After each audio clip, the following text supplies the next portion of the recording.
30 metre দীঘল এখন জখলা উলম্বভাৱে দেৱালত আওজাই থোৱা আছে। জখলাডালে মাটিৰ সৈতে 30 ডিগ্ৰী কোণ কৰি আছে। জখলাডালে দেৱালখন স্পৰ্শ কৰা বিন্দুটোৰ উচ্চতা আমি নিৰ্ণয় কৰিব লাগিব।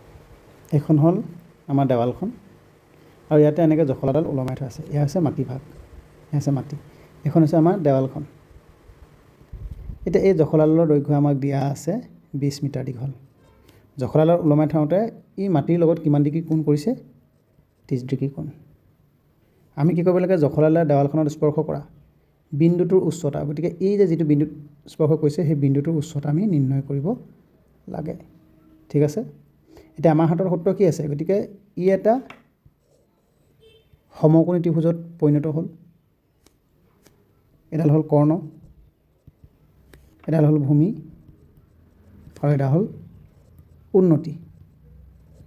আমাৰ হাতত কৰ্ণৰ ইনফৰ্মেশ্যন আছে 20 মিটাৰ আৰু এই কোণৰ ইনফৰ্মেশ্যন আছে। উন্নতি আৰু ভূমি আমাৰ ইনফৰ্মেশ্যন হাতত নাই। সেইকাৰণে আমি কি কৰিম? আমাৰ ত্ৰিকোণমিতি সূত্ৰৰ সহায় ল'ব লাগিব। আমি কি বুলি জানো?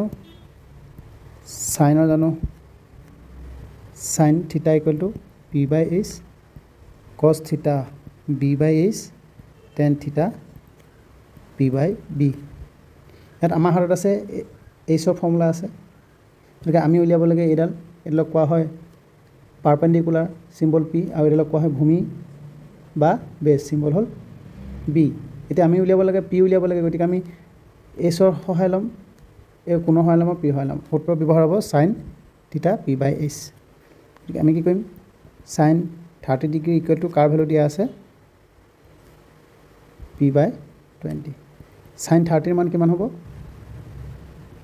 Half equal to p/20। আমাক লাগে পিৰ ভেলু,